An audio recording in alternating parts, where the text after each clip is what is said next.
ചെവി ഫസ്റ്റ് മീറ്റിങ്ങിന് വന്നപ്പോൾ തന്നെ വിടുതലുണ്ടായി. ഈ ഇടത് കാലിൽ നീരുണ്ടായിരുന്നു, ഒട്ടും നടക്കാൻ പറ്റൂലായിരുന്നു. ശമ്പളം കൂട്ടി താഴെ ഇരിക്കാൻ പറ്റൂലായിരുന്നു. 2 അടി നടക്കുമ്പോൾ തന്നെ കാല് ഭയങ്കര വലിച്ചിലായിരുന്നു. ഒട്ടും വേദന ഇല്ല എനിക്ക്, നടക്കാൻ ഓടിയും ചാടിയൊക്കെ ചെയ്യാം. പിന്നെ വീട്ടിലെ ജോലികളൊന്നും എനിക്ക് അധികം ചെയ്യാൻ പറ്റുന്നില്ലായിരുന്നു. വീട്ടിലെന്തെങ്കിലും ചെയ്ത് കഴിഞ്ഞാൽ അപ്പം തന്നെ തളർച്ചയായിരുന്നു. യേശു ജീവിച്ചിരിപ്പുണ്ട്, 100% എനിക്ക് വിശ്വാസമുണ്ട്. ഇനി ഞാൻ വരും പ്രാർത്ഥിക്കാൻ എൻ്റെ മക്കൾക്ക് വേണ്ടി. ഇനി വന്നല്ലേ പറ്റൂ. ഇത്രയും അത്ഭുതം ചെയ്ത കർത്താവിന് ഇനി എങ്ങനെ വരാതിരിക്കാൻ പറ്റും?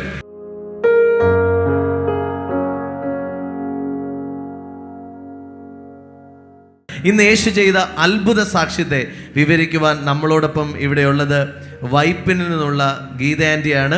ഗീത ആൻറ്റിക്ക് പ്രധാനപ്പെട്ട 3 സൗഖ്യങ്ങളാണ് കർത്താവ് കൊടുത്തത്. ഇടത് കാലിൽ ദൈവം സൗഖ്യം കൊടുത്തു. അതുപോലെ തന്നെ കിതപ്പുണ്ടായിരുന്നു, അത് മാറിപ്പോയി. വർഷങ്ങളായിട്ട് ഒരു ചെവിക്ക് പ്രയാസം ഉണ്ടായിരുന്നു, അത് മാറിപ്പോയി. ആൻറ്റി തന്നെ പറയാമോ കർത്താവ് എന്താ ചെയ്തതെന്നൊന്ന് പറഞ്ഞാൽ? ജോൺ ദാരയുടെ തുടങ്ങി മുഴുവൻ എനിക്ക് എൻ്റെ ചെവി ഫസ്റ്റ് മീറ്റിങ്ങിന് വന്നപ്പോൾ തന്നെ വിടുതലുണ്ടായി. പിന്നെ ഞാൻ കൂടുതലും വന്നതിന്റെ കാല് സംബന്ധമായ വേദന ആന്റി അതൊന്ന് പറയാമോ? ജോൺ ദാരു ബ്രദറിനെ ഫസ്റ്റ് ഡേ കണ്ടപ്പോൾ തന്നെ ചെവിക്ക് സൗഖ്യം ഉണ്ടായി. സാധാരണ ബ്രദർ മീറ്റിങ്ങുകളിൽ ദൂത് പറയുകയാ ചെയ്യുന്നത്. അങ്ങനെ ദൂത് വല്ലതും പറഞ്ഞായിരുന്നു? ചെവിയുടെ കംപ്ലൈന്റ് ഉണ്ടെന്ന് പറഞ്ഞായിരുന്നു. ആദ്യം ഫസ്റ്റ് വന്നപ്പോ തന്നെ പറഞ്ഞിരുന്നു. ആന്റി നേരത്തെ ബ്രദർ കണ്ടിട്ടുണ്ടായിരുന്നു? ഇല്ല. യൂട്യൂബിൽ ഞാൻ മീറ്റിംഗ് കാണുമായിരുന്നു. യൂട്യൂബിലൂടെ എന്തായാലും നമുക്ക് അങ്ങനെ കാണാൻ പറ്റത്തില്ല. ആദ്യമായിട്ട് കാണുമായിരുന്നു. ടൗൺ ഹാളിൽ വെച്ചാണ് ഫസ്റ്റ് വന്നത്. എന്താണ് ദൂത് പറഞ്ഞത്? ചെവിയുടെ ഇടത് ചെവിക്ക് കംപ്ലൈന്റ് ഉണ്ടെന്ന്, കേൾവി കുറവുണ്ടെന്ന് പറഞ്ഞു. ഈ ദൂത് ആന്റിയോട് പറയുന്ന സമയം ആന്റിക്ക് എന്ത് അനുഭവം ഉണ്ടായി? അതിശയമൊക്കെ തോന്നിയോ? ഇതെങ്ങനെ മനസ്സിലായെന്ന് തോന്നിയോ? അതൊന്ന് പറയാമോ, എന്തോ തോന്നിയെന്ന്? എനിക്ക് എന്തോ യേശു വന്നിട്ട് തൊട്ടതായിട്ട് എനിക്ക് തോന്നിയത്. ദൂത് പറഞ്ഞ സമയത്ത് എന്തോ ഒരു പുക പോലെ എന്തോ തോന്നി. ഒരു പുക പോലെ, ഒരു പ്രകാശം പോലെ ബ്രദർ ദൂത് പറഞ്ഞ സമയത്തുണ്ടായി. അപ്പൊ ആന്റി ഇവിടെ എഴുതി തന്നിരിക്കുന്ന വർഷങ്ങളായിട്ട് ആ ചെവി അടഞ്ഞിരിക്കുവായിരുന്നു. അപ്പൊ ആ ഒരു പുക പോലെ, ഒരു പ്രകാശം പോലെ ഒന്നും ഇപ്പൊ എന്ത് സംഭവിച്ചു? വർഷങ്ങളായിട്ടുള്ള ആ പ്രയാസം അപ്പൊ തന്നെ മാറിയോ? ഓക്കെ. ആന്റിക്ക് അപ്പം പോലും മാറുകയും കേൾക്കാൻ തുടങ്ങുകയും ചെയ്തു. ഒന്ന് കൈയടിച്ച് കർത്താവിന് സ്തോത്രം ചെയ്താട്ടെ. നിങ്ങൾ നോക്കൂ, ബ്രദറ് നിങ്ങളോടൊരു ദൂത് പറയുമ്പോൾ അതൊരു സാധാരണ കാര്യമാണെന്ന് തോന്നരുത്. യേശു തന്നെ നിങ്ങളുടെ അരികിൽ വന്ന് തൊടുകയാണ്. ഈ ആൻറ്റി പറയുന്ന വർഷങ്ങളായിട്ട് അടഞ്ഞിരുന്ന ചെവി ആ നിമിഷം തന്നെ മാറിപ്പോയി. ഈ വീട്ടിലെ ആളുകൾ ആ സൈഡിൽ നിന്ന് ആൻറ്റി എന്നോട് പറഞ്ഞത് ആ സൈഡിൽ നിന്ന് വിളിച്ചാൽ കേൾക്കാൻ പറ്റത്തില്ലായിരുന്നു. അപ്പൊ അതിന്റെ ഒരു പ്രയാസം പറയാമോ? വീട്ടിലൊക്കെ എന്തായിരുന്നു ആൻറ്റിക്ക് ആ ഒരു പ്രയാസം ഉണ്ടായിരുന്നു? അപ്പൊ ഞാൻ ഈ വലത് ചെവി വെച്ചിട്ടേ കേൾക്കുള്ളായിരുന്നു. എപ്പോഴും തിരിഞ്ഞ് വലത്തെ ചെവി കാണിച്ചു. ഓക്കെ, വലിയൊരു അത്ഭുതമാണ് കർത്താവ് ചെയ്തത്. കാലിന്റെ പ്രയാസം പറയാമോ? കാലിന്റെ ഈ ഇടത് കാലിൽ നീരുണ്ടായിരുന്നു, ഒട്ടും നടക്കാൻ പറ്റൂലായിരുന്നു. ശമ്പളം കൂട്ടി താഴെ ഇരിക്കാൻ പറ്റൂലായിരുന്നു. പ്രയാസം ഉണ്ടായിരുന്നു, നല്ല പ്രയാസം ഉണ്ടായിരുന്നു. 2 അടി നടക്കുമ്പോൾ തന്നെ കാല് ഭയങ്കര വലിച്ചിലും വേദനയായിരുന്നു, നീരുണ്ടായിരുന്നു.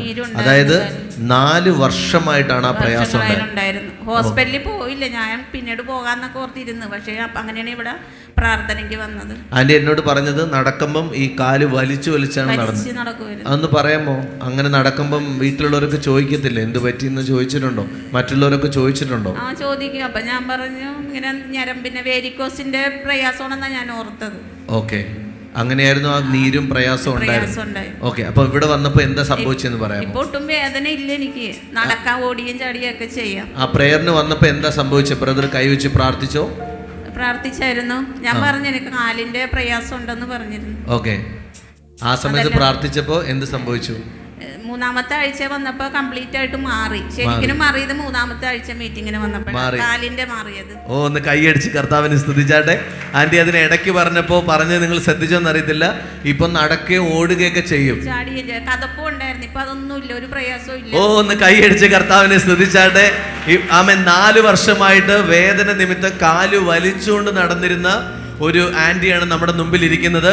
എന്നാൽ ബ്രദർ പ്രാർത്ഥിച്ച നിമിഷം മുതൽ നമ്മുടെ മുമ്പാകെ പറയുകയാണ്, ഇപ്പൊ ചാടും, ഓടും, നടക്കും, ഒരു പ്രയാസമില്ലെന്നാ പറയുന്നതെന്ന് കൈയടിച്ച് കർത്താവിനെ സ്തുതിച്ചാട്ടെ.